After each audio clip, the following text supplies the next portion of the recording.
Marines, how we doing? It's great to be here. It's great to be in Quantico. You know, as a proud member of the E4 Mafia, I had never made it to Quantico myself, but, you know, it's one of the reasons why I wanted to run for vice president. I thought maybe it was time for the colonels and generals to listen to the corporals for a change. How's that sound? So you all know how big of a part of the Marine Corps was of my life and how important it was for me. And I just wanted to say from the bottom of my heart, from one Marine to another, thank you for your service. We're proud of you, and I'm proud to be here with my fellow Marines. God bless you guys. Now, some of you may know that the Marine Corps actually, there are a lot of good things the Marine Corps did for me. When I joined the Marines back in 2003, you know, I was just a kind of directionless kid. I didn't know what I wanted to do with my life, and as you all know, the Marine Corps is good at giving direction to 18-year-old kids, but it also saved me from making one of the worst financial decisions that I've ever made. And as you guys probably appreciate, there are often these, you know, used car dealerships outside of Marine Corps bases. You know what I'm talking about? And I remember when I was probably a 19-year-old kid, I was going to buy a used Honda Civic at one of those used car dealerships. And the dealership was kind enough to offer me the low interest rate of 21% to buy that used car. And it was a Marine Corps gunnery sergeant, Gunny Arledge, who said, you know what? Why don't you stop being an idiot, go to Navy Federal Credit Union and get a better deal? And Gunny Arledge saved me from making a terrible mistake. And that's what the Marine Corps does. That's what you all do, from the NCOs to the officers here.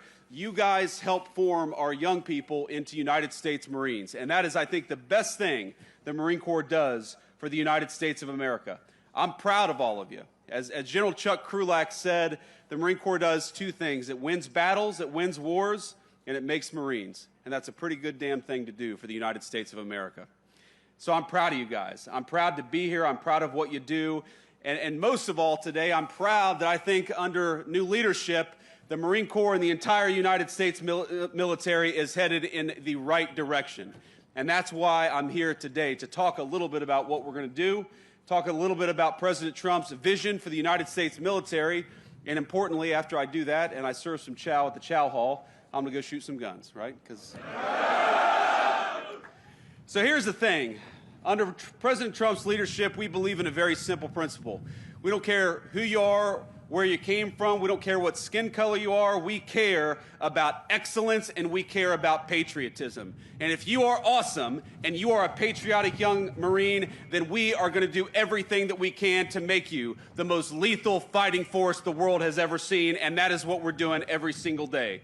No more quotas, no more ridiculous mumbo-jumbo, no more diversity trainings. We believe the real strength and the real diversity in the United States Marine Corps is that you all come from every walk of life, come from every corner of America, and you have got the strength and the purpose to win the nation's wars, and that is what the Marine Corps is going to do, just like it's done for damn near 250 years.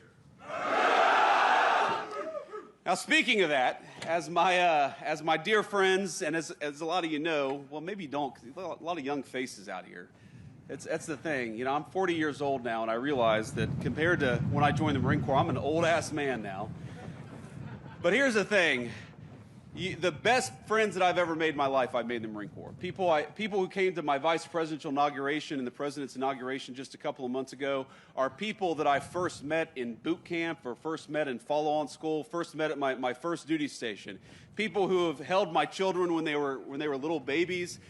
People who I've helped welcome new children into the world. You guys have no idea that the people standing to your left and to your right, these are lifelong friends. They're going to follow you around, whether you want to or not, for the rest of your life. And I think that's one of the great blessings of the United States Marine Corps.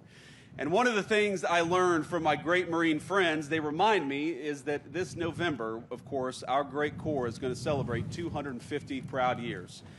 And as I know, because I've been to a few Marine Corps birthday balls myself, I'm sure it'll be a total sober, no alcohol celebration for the Marine Corps' 250th birthday. But from one Marine to another, let me just say that we are excited to celebrate the Marine Corps' 250th anniversary, 250 years of winning wars, 250 years of kicking ass and taking names. So here's the basic plan. Here's what we're going to do. We're going to invest in the Marine Corps and the entire United States military like we never have before. Over $1 trillion we're going to invest in building up the manufacturing base of this country so that you guys, when you do go to war, when you have to go to war, you've got the best weapons anywhere in the world. We know from the long history of the United States of America that while the leading edge of American power is you all, it really matters what you guys have in your hands and what you guys have on your backs when you go to war.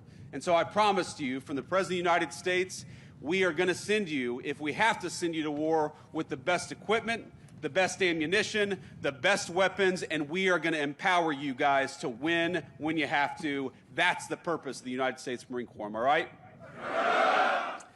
So that's what we're going to do. And of course, I got some good news. You know, over the last few years, some of the military branches had some recruitment problems. Not the Marine Corps, actually. The Marine Corps was the one branch that consistently met its recruitment goals, and that probably has something to do with the fact that the Marine Corps is a little bit smaller, as you all know. But this year, now, we have got every single branch of the United States military for the past 2 months has been meeting its recruitment goals, because I think I see in your faces what we're seeing all across the country. A renewed sense of patriotism, a renewed commitment to excellence, and that is what is going to make the United States military the strongest fighting force anywhere in the world. So thank you all. Thank you for being part of it. Thank you for being part of 250 years of great American tradition. Thanks to you guys for being willing to put on the uniform and serve your country. Yeah, I always say that the most important thing that we have in this country, the most valuable natural resource, we got plenty of oil, we got plenty of natural gas, we got great mines and minerals, but the most valuable resource that we have in the United States of America is you all. It's young people who are patriotic and dedicated, who are willing to put on the uniform of the United States and risk your lives to defend your fellow citizens. That's an amazing thing. I know it's easy to forget when you go about doing your jobs and you're just worried about getting through the day, worried about getting to the next week, worried about doing the good job that all of you do, that what you're doing is an amazing thing. And it's easy to forget that because you don't always have the Vice President dropping in to say thank you. But I want you to remember that whether you serve another couple years in the United States Marine Corps, whether you're at the beginning of a 20 or 30-year career, that we respect you, we thank you, and this Vice President and the President of the United States know that you guys are the most important resource that we have in the United States Marine Corps, in the United States of America. So thank you all, and God bless you. And the final thing I want to say here is I was actually, and I know I was late. It's funny. That is not Marine Corps time, my friends. I remember Gunny Arledge always told me, if you're 5 minutes early, you're 10 minutes late. I'm sure you guys have heard that phrase. Well, what does it mean when the Vice President is 2 hours late? I guess I'm on time, because who the hell is going to get me in trouble, right? But here's the thing, my friends, is I left, the reason I was a little bit late is because I was in the Oval Office talking to the President. And I stood up and I said, "Sir, I know we're in the middle of something, but the Marines at Quantico are waiting on me." And he said, "Oh, I didn't realize that. You got to get out of here. You got to get out there." And I said, "Do you have a message you want me to deliver?" And the President of the United States said he wanted me to tell you two things. First of all, that he loves you, and second of all, that he's proud of you. So let me echo the President. Let me echo a grateful nation. You guys just keep on doing what you're doing. We love you.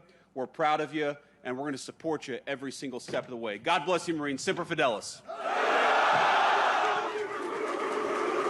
We'll put